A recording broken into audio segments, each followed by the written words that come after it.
Boa noite, irmãos e irmãs. Que Deus abençoe muito a sua vida, aí aonde você estiver.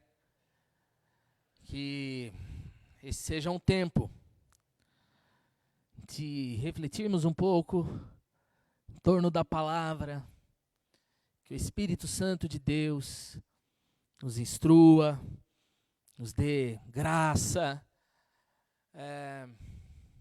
que assim seja. Vai convidando aí seus amigos e nós vamos agradecer ao Senhor. Continuar rogando pelo nosso país, pela nossa cidade, pelas famílias. Quero colocar aqui a vida do Bento, irmão da dona Mei, que acho que hoje estava fazendo uma cirurgia. Acho que ele quebrou o fêmur. Nós vamos interceder pela vida do Bento. Se você tem alguém aí que queira colocar uma petição aí de oração, faça isso. E vamos lá, vamos interceder, crendo que Deus ouve as nossas orações e Ele é bom, né? Deus é bom. Vamos orar? Senhor Jesus, muito obrigado por esse dia, por essa hora.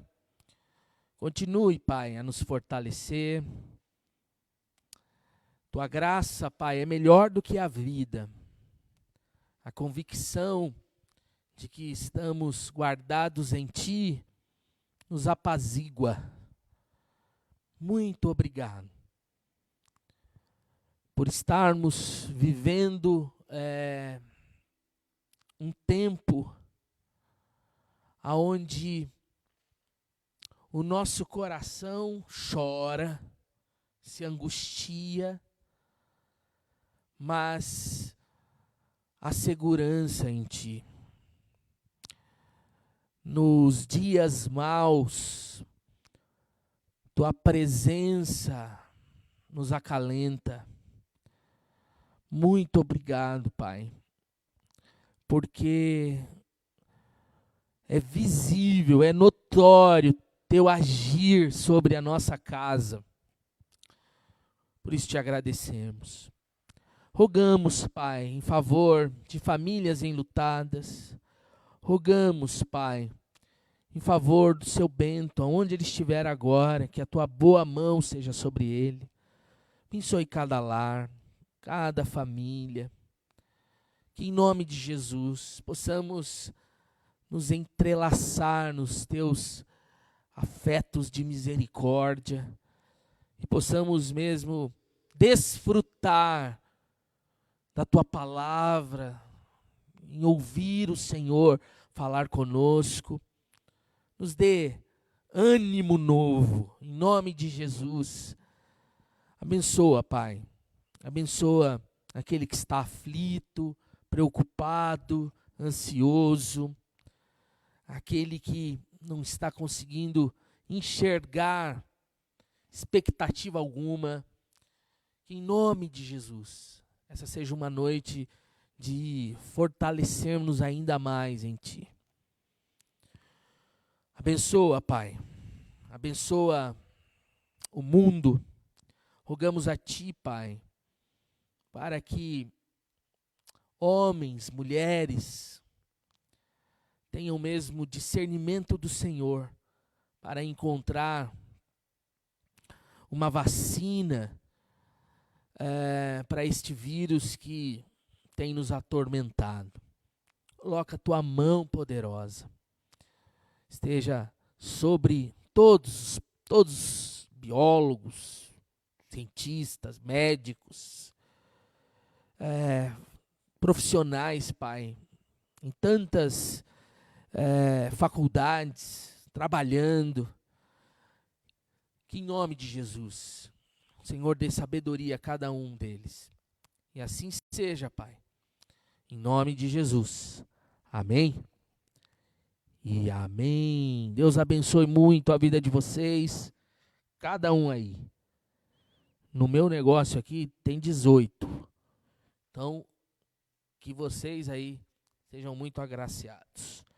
Vamos nessa, seguir o nosso roteiro. Quero convidar você a abrir a palavra em 2 Reis, capítulo de número 5. E eu quero ler do verso de número 20 ao verso de número 27. Então, 2 Reis,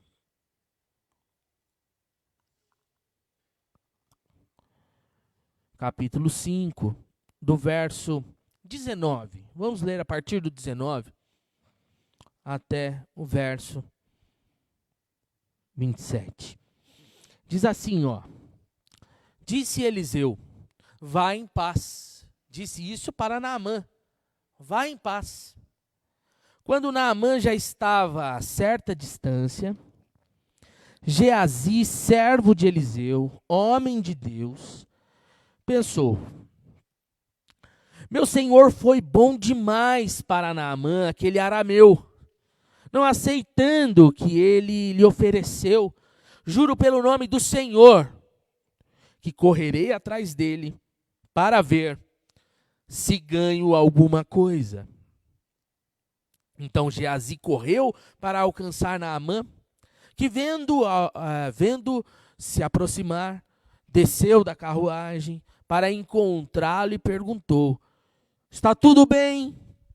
Geazi respondeu: sim, tudo bem. Mas o meu senhor enviou-me para dizer que 2 jovens, discípulos dos profetas, acabaram de chegar, vindos dos montes de Efraim. Por favor, dê-lhes 35 quilos de prata e 2 mudas de roupas finas. Claro, respondeu Naamã, leve 70 quilos. Ele insistiu com Geazi para que os aceitasse, colocou os 70 quilos de prata em suas sacolas, ou em 2 sacolas, com as 2 mudas de roupas, entregando tudo a 2 de seus servos, os quais foram à frente de Geazi, levando as sacolas. Quando Geazi chegou à colina onde morava, pegou as sacolas das mãos dos servos e as guardou em casa. Mandou os homens de volta e eles partiram. Depois entrou e apresentou-se ao seu senhor Eliseu. E este perguntou: onde você esteve, Geazi? Geazi respondeu: teu servo não foi a lugar algum. Mas Eliseu lhe disse: você acha que eu não estava com você em espírito quando o homem desceu da carruagem para encontrar-se com você?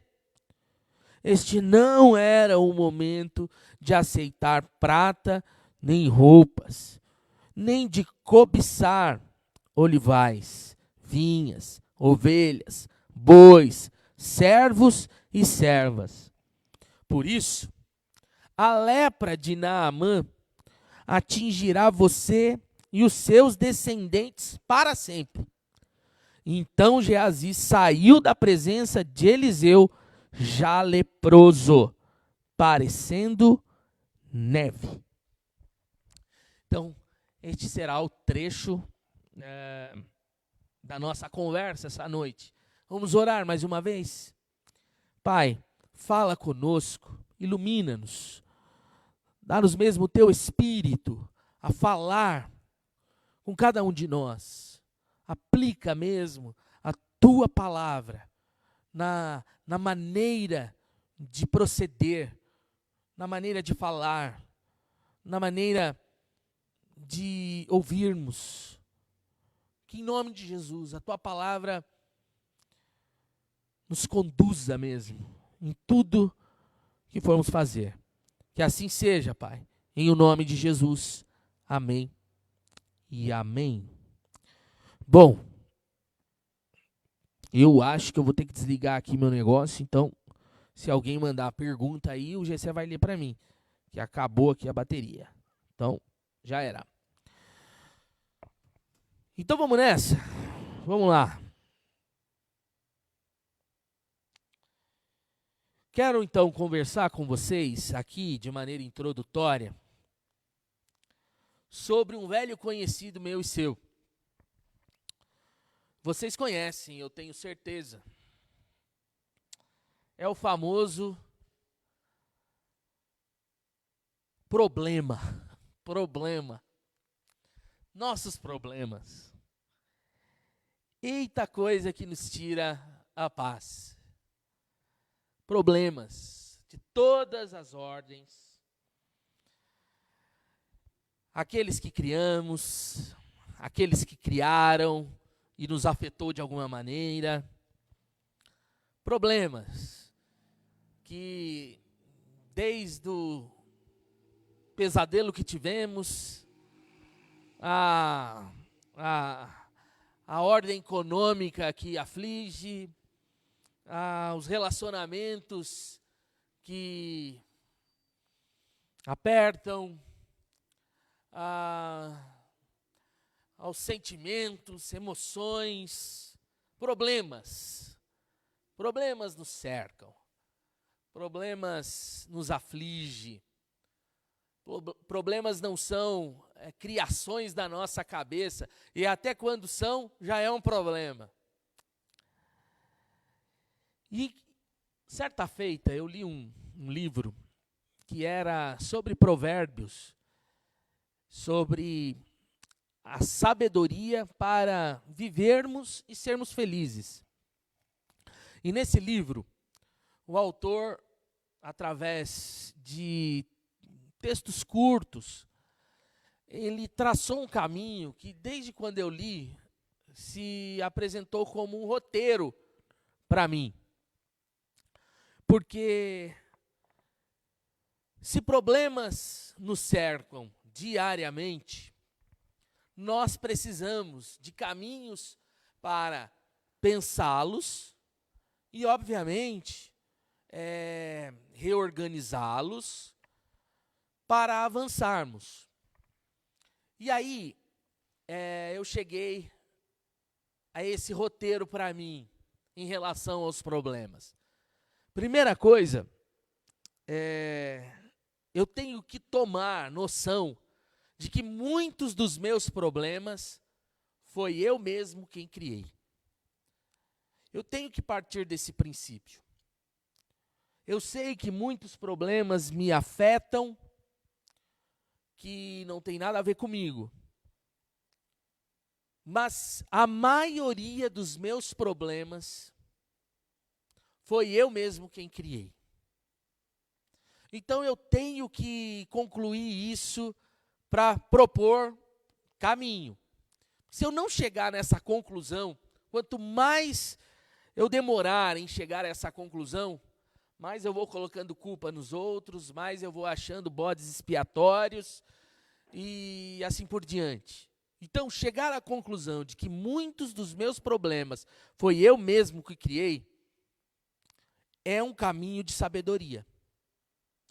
Uma segunda coisa é de que eu tenho que entender também que se eu crio a maioria dos meus problemas, eu tenho que avançar agora e compreender que muitos dos problemas que eu vou ainda vivenciar são fruto dessa minha não aprendizagem com o problema que poderia ter sido evitado.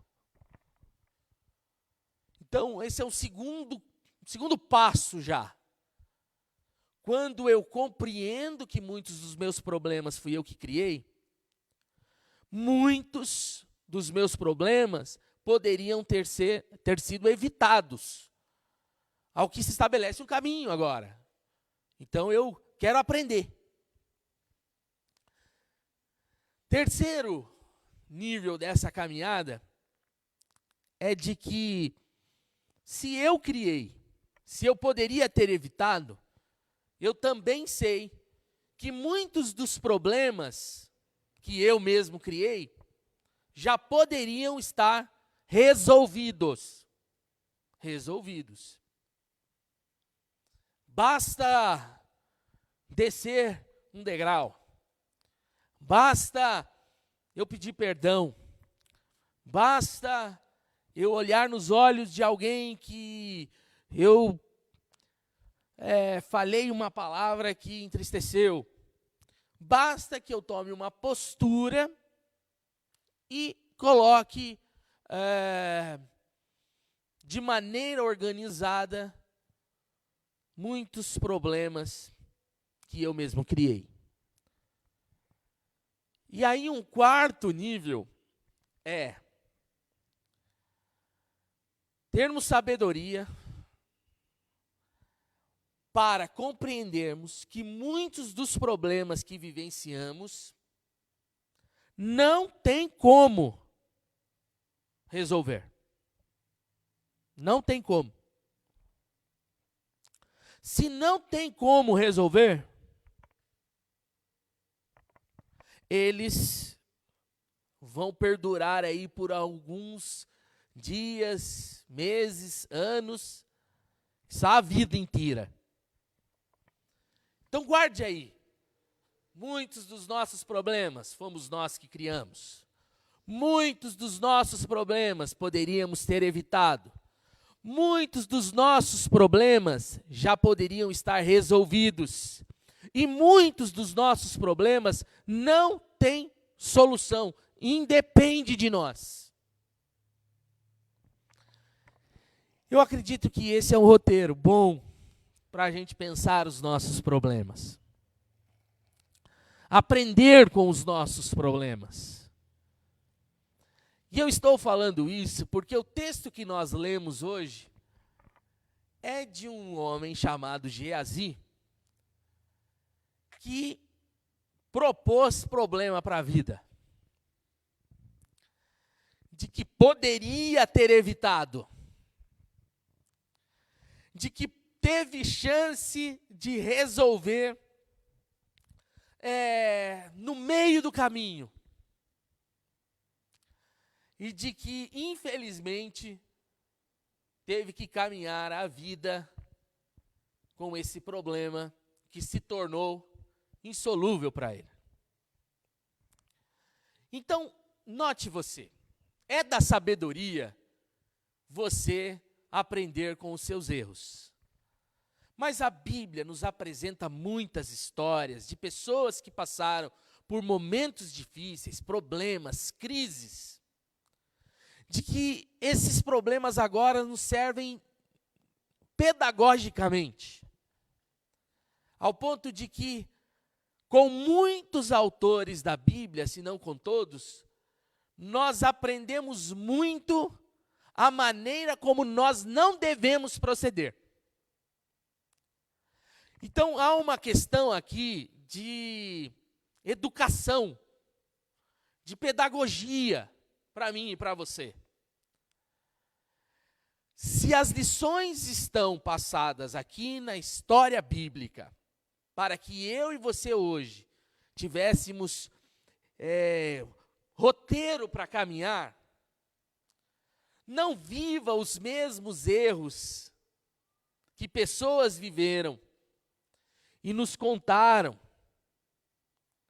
para que você, depois de vivenciar isso na pele, aprender com o seu erro. Se eu estou meio bagunçado aqui, vou tentar arrumar. Aprender com os nossos erros é sabedoria. Mas melhor seria aprendermos com os erros dos outros, que estão contados como peças de sabedoria para mim e para você, para que não caiamos nos mesmos erros que essas pessoas caíram. Eu costumo sempre dizer que parece que nós somos meio que masoquistas. A Bíblia nos apresenta, por exemplo, a desobediência de um Jonas, que culminou com ele sendo lançado dentro do mar, engolido por um grande peixe, cuspido em Nínive. E ali está o relato, olha, se alguém desobediente alguém desobediente, passou por isso, você não precisa desobedecer, aprende com a história. Mas nós não. Nós lá no final das tantas, queremos desobedecer para sermos jogados no mar, para sermos engolidos por um peixe, para sermos cuspidos aonde deveríamos ir. Para que isso? Nós precisamos parar de masoquismos.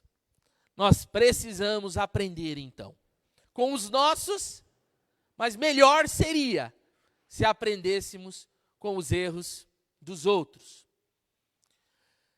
Então eu quero tirar algumas lições desse texto, do que é que nós não deveríamos fazer em um momento de crise, ou num momento bom, seja lá em que momento for. Essas coisas aqui nós não podemos fazer. Vamos lá? Que coisas que nós então não podemos fazer? Primeira coisa, nós não podemos nos acostumar ou relaxar com uma vida de milagres, de cura, de experiências com Deus. Eu acredito que esse texto aqui nos ensina isso. Porque Geazi era servo e estava sempre na linha de frente dos grandes eventos miraculosos da vida do seu senhor Eliseu. Caminhou junto, viu tanta coisa maravilhosa, bebeu na melhor fonte, viu extraordinários que Deus fez por intermédio de Eliseu. Ou seja, tinha o melhor professor, estudando na melhor escola. Mas no final das contas, esse camarada parece que deixou de se encantar com tudo isso e agora vai abraçando um projeto paralelo que não está em consonância com aquilo que viu, ouviu, aprendeu. Gente desconectada. Nós não podemos correr esse risco. Não podemos deixar os ensinamentos, as experiências, a ação de Deus se transformar em algo monótono, como se fosse uma proposta qualquer em meio a tantas outras propostas. Não podemos deixar isso acontecer. O caminho do Senhor é vivo, é eficaz, é seguro. As histórias empreendidas por Deus extrapolam a cura em si. Conversamos isto já. Deus não quer só curar alguém da sua lepra. Deus quer estabelecer o grande milagre da compreensão de que Deus é Deus. Esse é o grande milagre. Agora, quando tudo isso não nos choca mais, quando tudo isso ainda não nos impulsiona, isso quer dizer que nós estamos num marasmo, entramos num ambiente perigoso.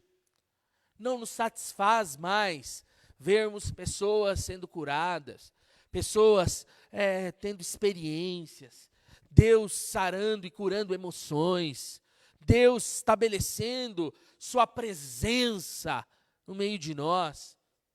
Tudo isso é tão banal, tudo isso é tão corriqueiro, tudo isso é tão ordinário. E aí eu vou perdendo a dimensão da ação de Deus no mundo. Nós não podemos deixar isso acontecer. Não podemos abraçar projetos paralelos, desconectados do que Deus está fazendo no mundo. Essa é a primeira lição. Segunda lição. nós não podemos deixar os nossos pensamentos caminharem de maneira oposta às nossas convicções. Preste bastante atenção nisso. Nós não podemos deixar os nossos pensamentos caminharem de maneira oposta às nossas convicções. Porque o texto narra essa história posterior à cura do Naamã, a vida que está amadurecendo para Naamã, por intermédio de tantas lições que o profeta Eliseu estabeleceu. Mas aqui, agora, nesse momento, aonde Eliseu não quis capitalizar, Geazi começa agora um pensamento articulado que vai extremamente na contramão do seu mestre, do projeto de Deus. Porque olha só o que o Geazi pensou. Verso de número 20. Geazi, servo de Eliseu, o homem de Deus, pensou. Olha o que ele pensou. Meu senhor foi bom demais para Naamã, aquele arameu. Aqui tem duas maneiras, ou duas questões dentro desse pensamento. A primeira é, o meu servo Eliseu foi bondoso demais. Ele foi bom. Um homem bondoso.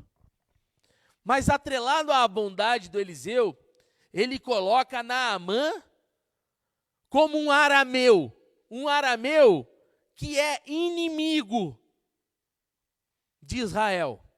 É um sírio que nesse momento da história estava em guerra com Israel. Então, olha só o que ele pensa. Eliseu foi bondoso demais para um Naamã que é inimigo nosso. E aí, olha só como é que segue. Ele não aceitou o que esse homem ofereceu, Eliseu não aceitou. Juro pelo nome do Senhor que correrei atrás dele para ver se ganha alguma coisa. Olha só. Então, você tem convicções. Eliseu deixou bem claras as convicções. Olha, eu não vou receber presente algum, pagamento algum, por algo que Deus fez. Mas agora, essa é a convicção. Essa é a lição do mestre Eliseu para o seu servo Geazi. Mas Geazi começou a articular, a pensar. E o pensamento dele vai na contramão da convicção, da aula que ele acabara de aprender. E ele agora então começa a ser gerenciado, movido pelos seus pensamentos.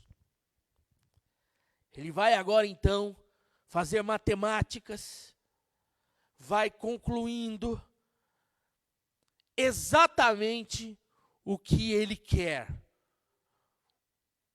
seus desejos, suas pulsões, suas vontades. E o pensamento dele vai alimentando seus desejos e vontades. Desejos e vontades que estão na contramão da convicção. Nós não podemos deixar isso acontecer. As verdades que Deus estabelece para nós, e você pode ler tantos trechos da Bíblia afirmando-nos coisas tão essenciais. A grande pergunta é, por que nós não conseguimos vivenciar todas essas verdades de Deus de maneira persistente, dinâmica, harmônica na vida? Porque os nossos sentimentos, os nossos pensamentos, os nossos desejos entram numa guerra entre aquilo que Deus quer e entre aquilo que eu mesmo quero para mim mesmo. Nós não podemos deixar isso acontecer. O nosso coração é enganoso. As nossas vontades são mesquinhas. Os nossos pensamentos, muitas das vezes, são desatrelados de Deus. E nós não podemos deixar isso acontecer. As nossas ações precisam ser motivadas pelas convicções de Deus sobre nós. E não baseada apenas nas nossas emoções, pulsões e paixões. Não é negar isso. Inclusive, se você tentar fazer isso, você vai se perder. Emoções, pulsões, desejos precisam ser controlados pelas vontades, pela convicção que há no caminho de Deus para nós. Inclusive, eu citei um livro agora, num vídeo que eu acabei de gravar aqui, que é do Ricardo Barbosa, que é Pensamentos Transformados, Emoções Redimidas. E ele trata exatamente disso que eu estou falando para você. Ele olha para tantos versículos da Bíblia sobre verdades tão claras para mim e para você, e de que nós não nos apropriamos. Por quê? Porque nós não deixamos todas essas verdades batizar, inundar as nossas emoções, sentimentos e tudo mais. Um bom livro para se ler. Nós não podemos deixar isso acontecer, meu irmão e minha irmã. Amém? Terceiro,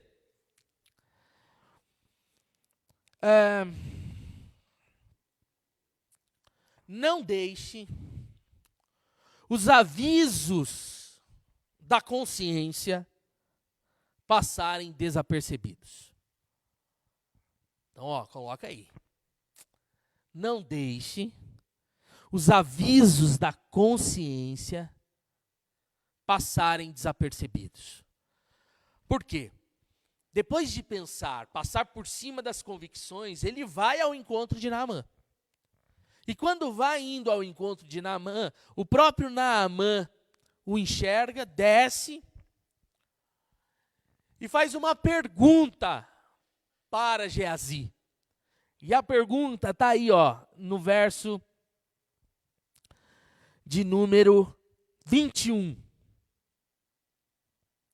E a pergunta do Naamã para Geazi é essa daqui, está tudo bem? Isso daqui é de uma beleza. Se nós aprendêssemos isso, muitos dos nossos engendramentos cabulosos de colocar os nossos desejos à frente da convicção seriam vencidos, desarticulados. Todos nós já colocamos os pensamentos na frente das convicções, mas todos nós, no nosso projeto de bancar os nossos desejos, já tivemos gatilhos aonde poderíamos ter desistido daquele projeto egoísta, ganancioso, cobiçoso. Todos nós. Sabe, você está vendo uma coisa que não deveria haver, chega alguém e pergunta, o que é que você está vendo? É a oportunidade que se estabeleceu para você agora abraçar a sua própria consciência, vencer-se, abrir o jogo, se libertar. Mas, infelizmente, muitas são as vezes que nós, nas oportunidades, nos gatilhos que nos são deixados, para a gente parar com um projeto ganancioso e mesquinho, a gente passa por cima. A resposta do Geazi é qual? Verso de número 22. Sim, está tudo bem. Como está tudo bem? se ele está articulando coisas avessas, se ele não está indo na esteira do seu professor, das vontades de Deus, como é que está tudo bem? Não está tudo bem. Teve oportunidade ali de abrir o jogo, de falar a verdade, de abrir o peito. Não quis. Quantos de nós temos as oportunidades para acabarmos com tudo que nos aprisiona, mas nós, infelizmente, bancamos, até a gente dar com a cara no chão. É hora a gente dar mais ouvido a essas sirenes que tocam, sabe? Como que dizendo assim, ó, eu sei o que você pensou, fez no verão passado. Era a hora ali, ó, de colocar para fora, de vomitar. Mas não, tá tudo bem, tá tudo ótimo. Vamos seguir aqui o nosso projeto. Isso não pode acontecer. A gente não pode deixar isso perpetuar na nossa vida. Quarta coisa que eu enxergo aí no texto que nós não devemos fazer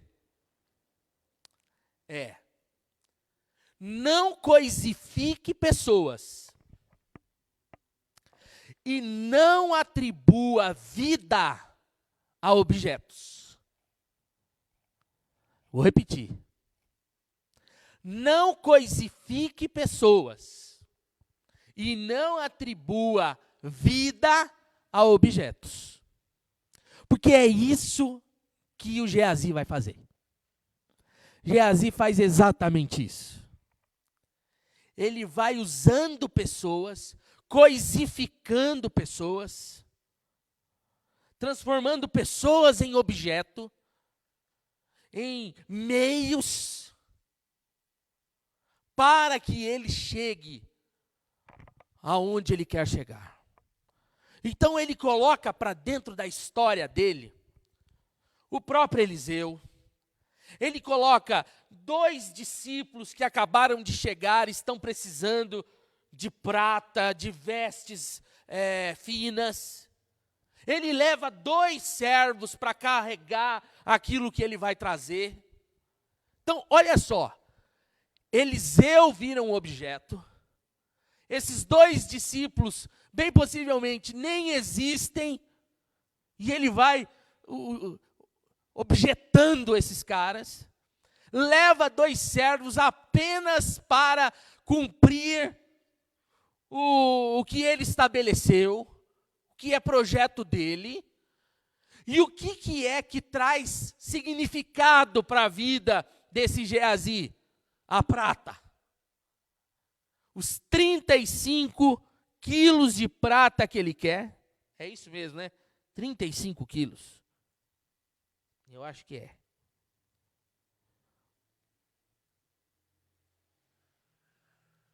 Exatamente, 35 quilos, está aí no verso de número 22.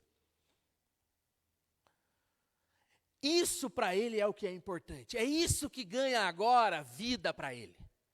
Pessoas, objeto para eu chegar no lugar que eu quero. O lugar que eu quero ter prata, ter vestes finas, é o que é a vida agora para mim. Meu Deus, isso a gente não pode fazer. A gente não pode deixar isso acontecer. Quantos de nós não estamos dando vida para aquilo que é objeto e deixando o que de fato é vida como uma coisa? Quantos não se utilizam de pessoas, coisificam pessoas apenas para ter a satisfação do seu prazer? Na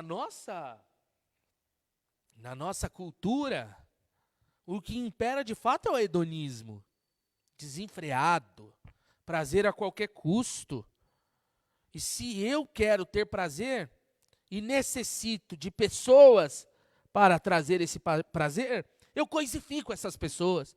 Elas se transformam num objeto apenas de satisfação, descartável. Eu jogo fora. E aí aquilo que é objeto de fato descartável, a gente vai conferindo uma energia, sabe? A gente vai dando aquilo que, por exemplo, o marxismo ou o Karl Marx chama de fetichismo. A gente confere ao celular vida mais importante do que as pessoas. O meu carro se transforma, é mais importante do que meu filho. O meu casamento aqui, fachada, sabe? Aliança, estou junto com alguém, se transforma em um objeto com vida. Quando que a pessoa, o seu cônjuge, se transformou numa coisa apenas para você e eu bancarmos alguma coisa? É uma tristeza isso daqui. Quando pessoas viram objeto e quando objetos ganham caráter de vida. Geazi, infelizmente, está trilhando isso daí. Quinto, o que não devemos? Nós não podemos deixar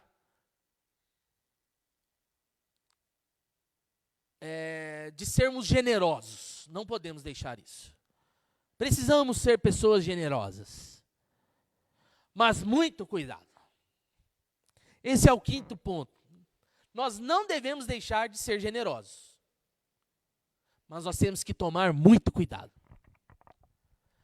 Porque a hora que o Geazi fala com o Naamã, a resposta do Naamã é assim, algo espontâneo, claro. Inclusive na minha versão, aqui na NVI, está entre aspas aqui, sabe, esse claro. Claro que eu vou te dar.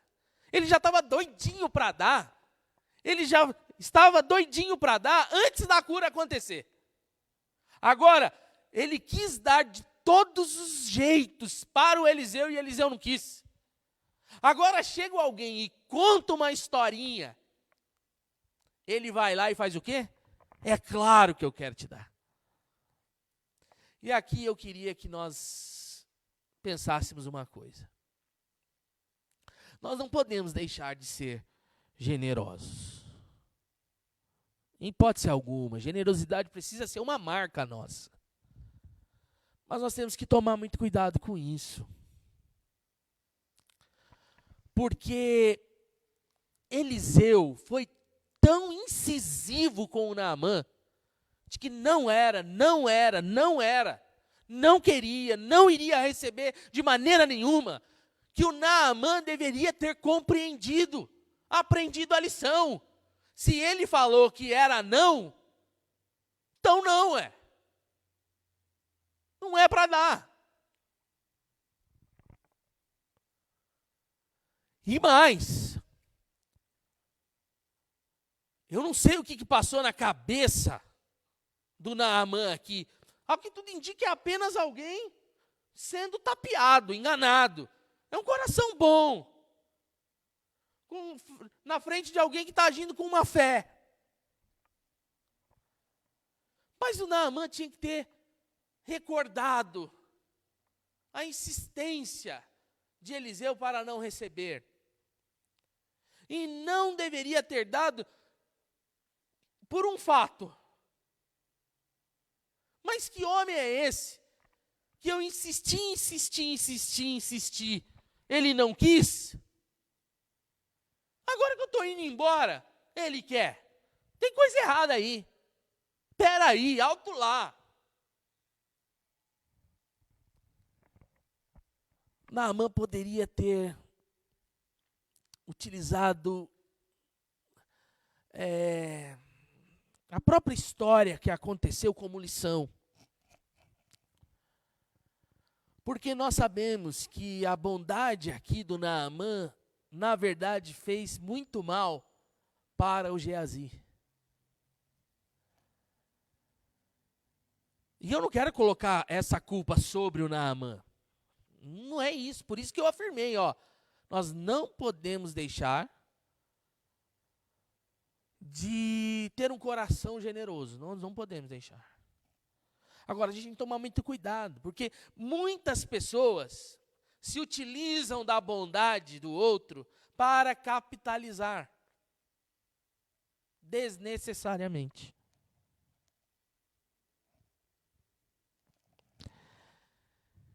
Então, é um cuidado que a gente precisa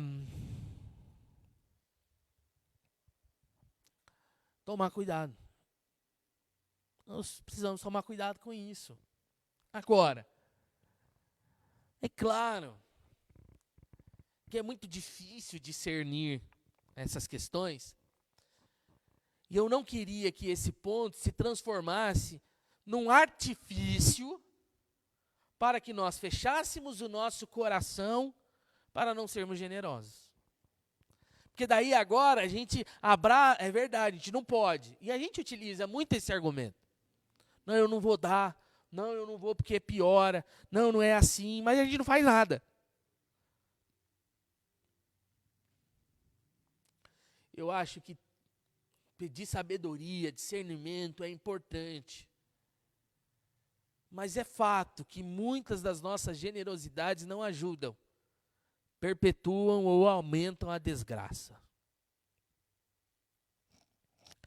Então a gente não pode deixar de ser generoso.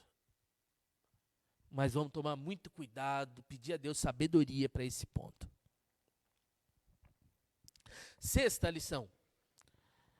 Não deixe o cinismo e a mentira se beijarem.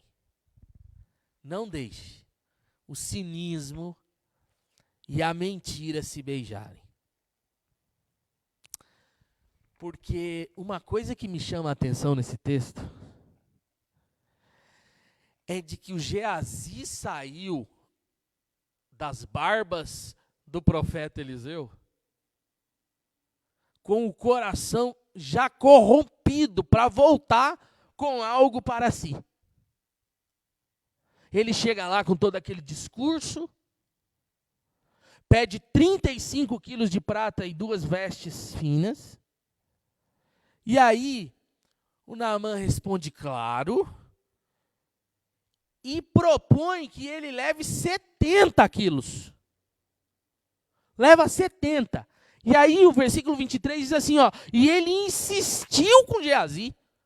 Quando tem esse trecho aqui, e ele insistiu com Geazi, aqui está um cara cínico, o Geazi.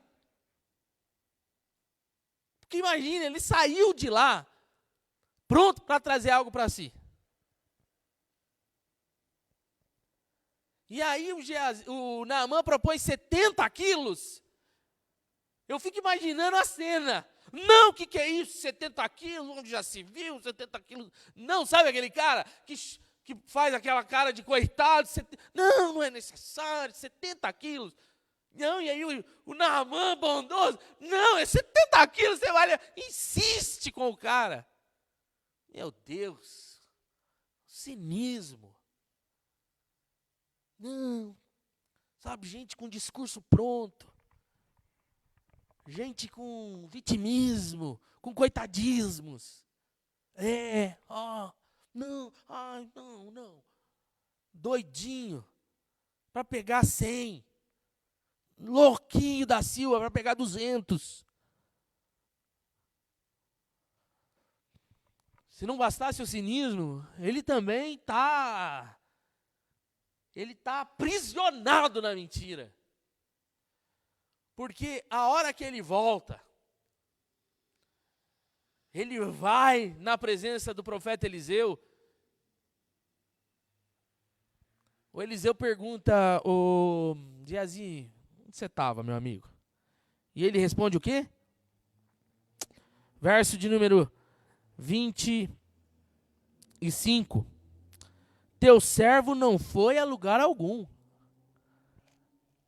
Não foi a lugar nenhum. E aqui, meu Deus, aqui a gente vê o quanto que a mentira é uma bola de neve. Porque se você contou uma mentira, meu amigão e minha amigona, você vai ter que bancar ela com tantas outras mentiras. Então ele já tinha mentido para o Naamã, que possivelmente já tinha mentido para aqueles 2 servos que foi com ele,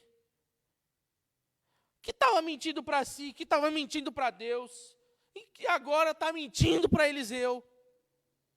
Uma bola de neve, uma prisão. Você se vê agora amarrado àquilo que você propôs, como narrativa, como criação da sua mente. Meu Deus, a gente não pode deixar o cinismo e a mentira. Só cinismo já é horrível. Só mentira é horrível. Agora, cinismo e mentira é muita sacanagem. Nós não podemos deixar isso acontecer. E é uma luta que precisa acontecer constantemente na nossa vida. Não pense você que você está tão longe assim do cinismo e tão longe assim da mentira. Não pense você. Você vai ser muito imaturo ou muito imatura se pensar assim. Está aqui. Está aqui, ó. Nós não podemos deixar isso acontecer.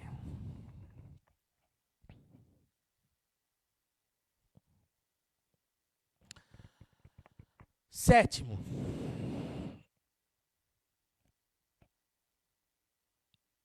Não se engane. Alguém sabe mais de você do que você mesmo. Não se engane. Alguém sabe mais de você do que você mesmo. Quando Geazi responde para Eliseu, que não foi em lugar nenhum, Eliseu agora olha na cara do Geazi e diz: acaso eu não estava com você em espírito quando aquele homem desceu da carruagem?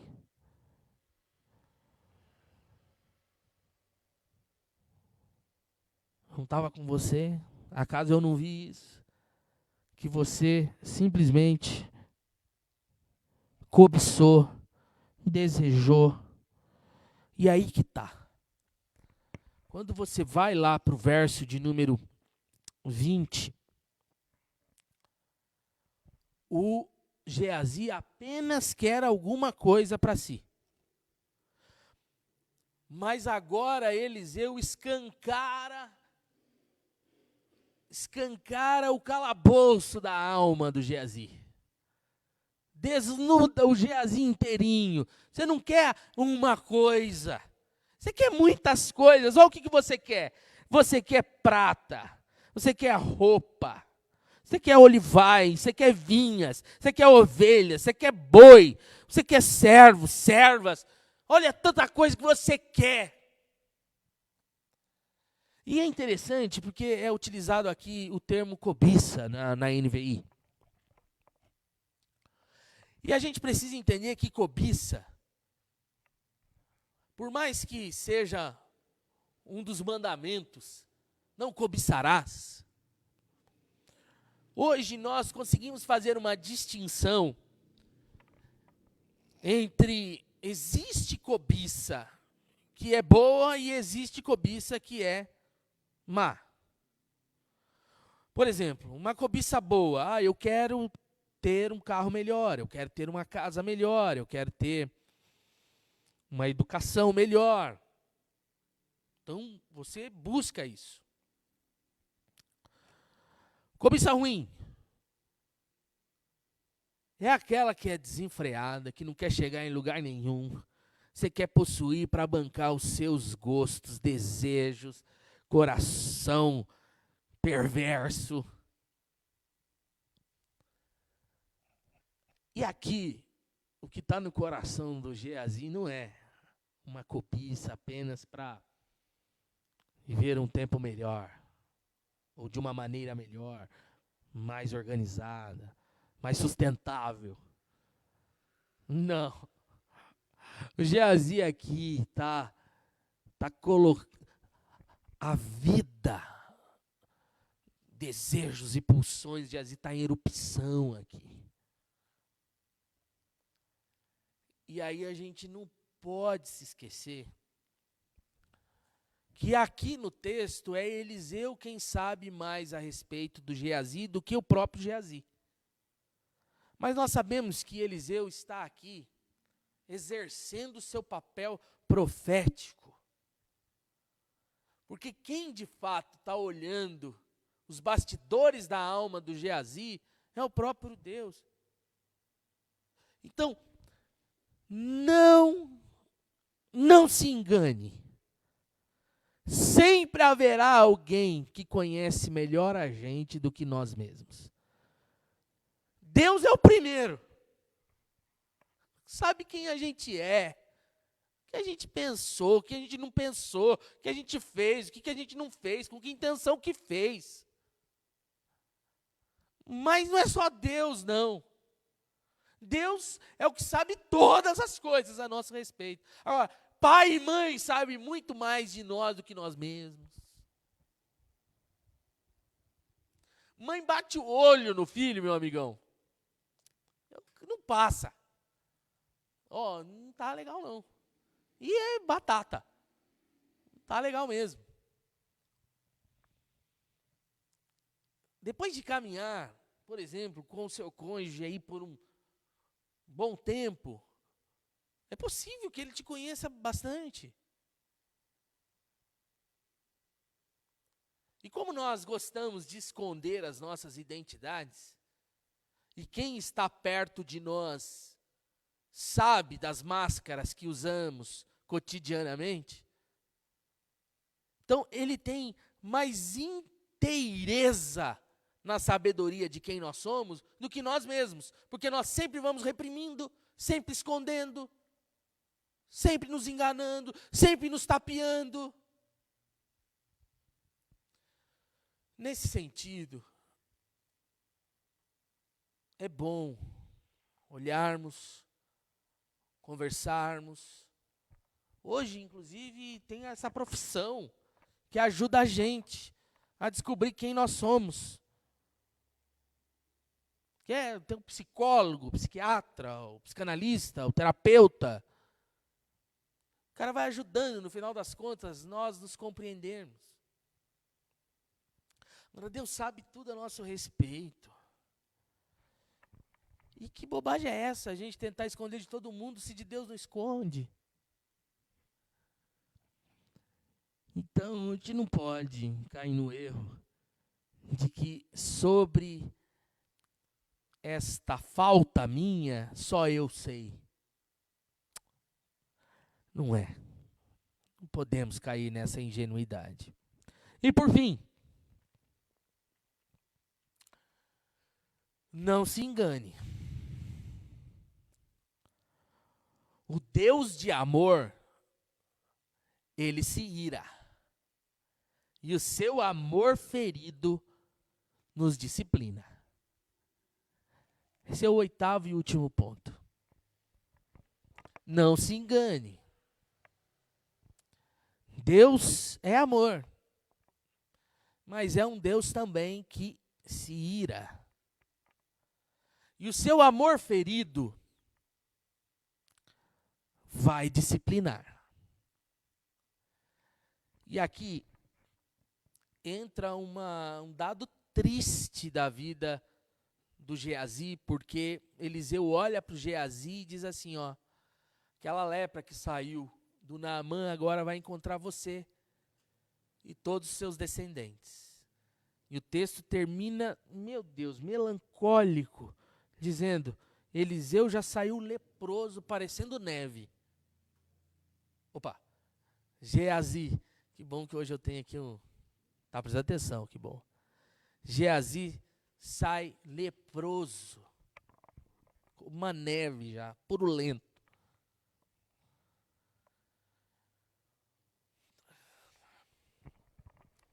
Nós gostamos de ouvir a respeito de um Deus que cura leprosos,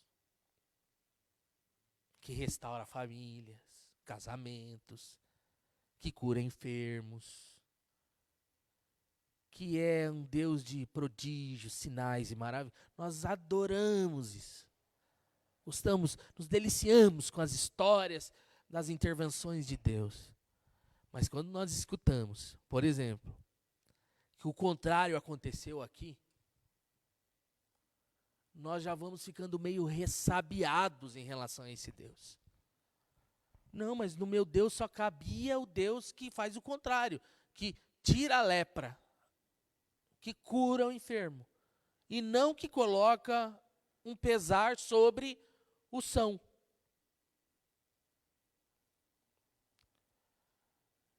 Então eu queria fazer uma construção para encerrarmos esse momento nosso aqui. Primeira coisa. Deus é Deus. E o Deus que é Deus amoroso é o Deus que também se ira. E eu gosto de utilizar esse termo do amor ferido de Deus, que disciplina.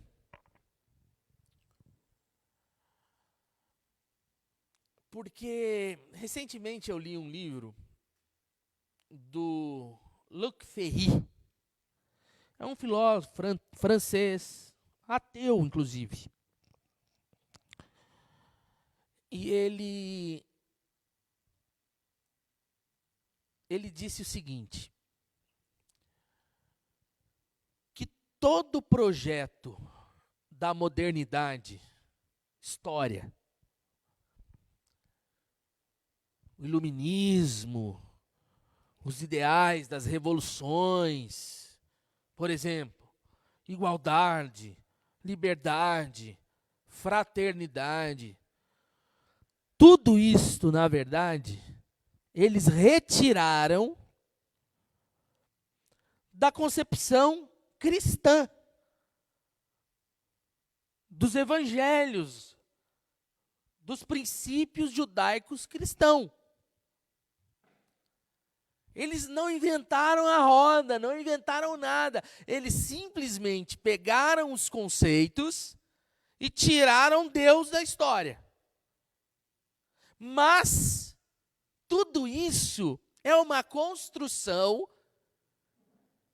que está bem clara, alinhavada na história da Bíblia.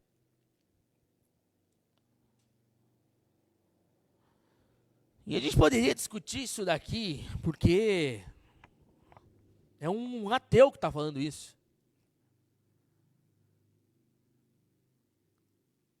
Mas o Tim Keller, um pastor presbiteriano, num livrinho dele sobre a fé, como é que é o nome do livro? A fé no mundo secular, uma coisa assim. Ele toma nota dessa fala do Luc Ferry, e quando eu li, foi muito interessante, porque o Tim Keller diz o seguinte: como é que eu posso abraçar as questões graciosas, bonitas, lindas, espetaculares da palavra e simplesmente rasgar tantos outros conceitos que também estão nessa palavra? Tim Keller está apontando que eu e você não podemos ser seletivos. Viver uma vida baseada na Bíblia de maneira à la carte. Do tipo, liberdade, igualdade, fraternidade, ok. Mas o Deus que é justo e vai punir, esse daqui não. Tem como? Se eu abraço muitas das verdades, eu tenho que abraçar todas elas. E essa é uma verdade. Por exemplo, nos mandamentos, o segundo mandamento não farás para ti imagem de escultura. E lá está dizendo que aquele que fizer e adorar vai ser punido, e a punição chega até a 4ª geração. Então, ó, se eu errei, minhas filhas vão pagar, os meus netos, bisnetos, e nem sei mais o que vai depois dos bisnetos, tataraneto, sei lá o que é. Todos eles vão pagar esse erro que eu fiz. No mesmo texto, lá em Êxodo 20, está dizendo que, mas se eu obedecer, eu vou ser abençoado até por 1000 gerações. Então, existe o Deus que abençoa por toda a geração, e existe pessoas que Deus vai punir, e essa punição alcança. Está aí, está escrito na Bíblia. Óbvio que hoje nós precisamos ler esse relato dos mandamentos por intermédio de Jesus Cristo. E quando nós vamos em Jesus Cristo, por exemplo, em João 9, tem um episódio de um cego de nascença. E a concepção era essa mesmo. Então, quem é que pecou para que este guri seja cego? Os pais dele ou ele mesmo que pecou? E aí Jesus responde, não foi nem o pai, nem ele. Mas isto é assim para que agora seja manifestado a glória de Deus na vida desse menino. Então, aqui agora começa uma mudança. A mudança é, e eu não estou negando que Deus possa punir, disciplinar. Eu acredito nisso. Agora, as próprias punições, no final das contas, redundará em glória para o Senhor de alguma maneira que eu não sei te explicar. Uma outra questão é de que se Deus é um Deus que pune, quando nós vamos para Jesus, todo esse pecado geracional, vamos dizer assim, de pai para filho e tudo mais, tem esse fluxo estancado por intermédio de Jesus Cristo. Eu acredito que se existe esse negócio de pecado geracional, que veio lá do meu bisavô e está alcançando até hoje, quando nós encontramos a cruz do Calvário, esse fluxo é quebrado. E nos é proposto uma caminhada livre dessas culpas, desses medos, dessas cargas para carregar. Agora, nós não podemos negar que as minhas faltas, de alguma maneira, pesam sobre a minha casa. Por exemplo, a minha falta na educação com as minhas filhas gerará, obviamente, uma dificuldade. Inclusive, é isso que muitos dizem a respeito de uma consequência social do que é o pecado. Porque todos sofrem. O meu pecado alcança, inclusive, o mais justo entre nós. Então, não se engane. O Deus de amor, ele se ira. E o seu amor ferido nos disciplina. E que essa disciplina possa gerar em nós uma submissão a Deus, uma entrega total ao Senhor, conscientes de que se eu sou descendente do Geazi, a cruz do Calvário quebra esse fluxo e estabelece novidade de vida para mim.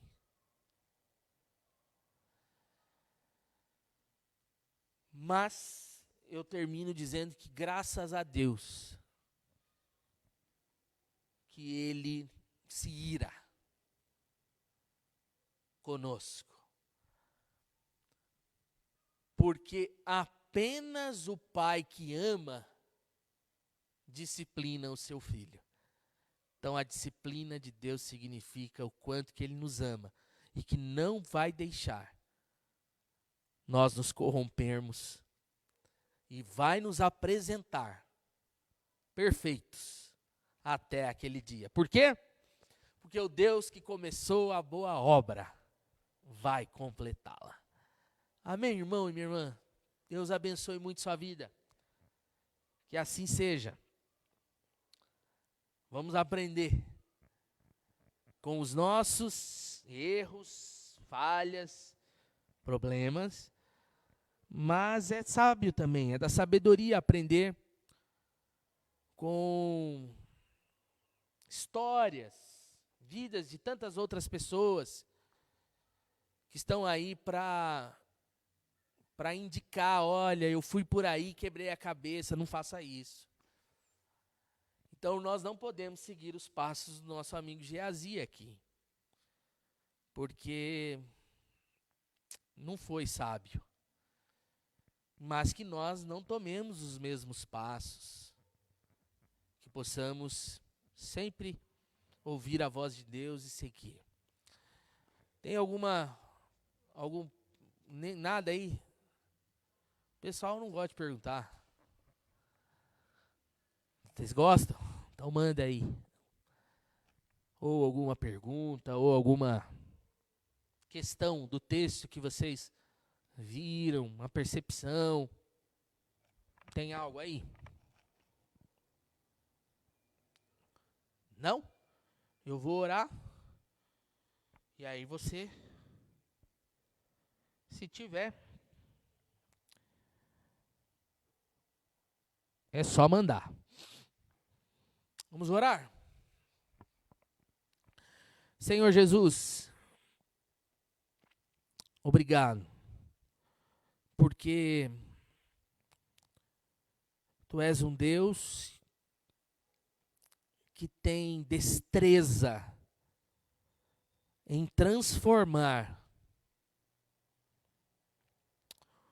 o que é mal em bem. E nós te louvamos por isso. Tu és um Deus que transforma problemas em caminhos de vida eterna. É um Deus que nos disciplina, nos ama. Um Deus que não deixa passar as nossas faltas. Tu és justo. E que tudo isso, Pai, nos dê seriedade para caminhar, beleza para caminhar. Por isso nós colocamos todo o fardo, todo o peso sobre os teus ombros, sobre as tuas mãos. E queremos tomar, Pai, para nós o jugo que vem do Senhor. Porque Ele é manso, Ele é suave. O Senhor quer dar descanso para as nossas almas. Que assim seja, em o nome de Jesus. Amém e amém. Então, é todo mundo amém aqui? Então, beleza pura.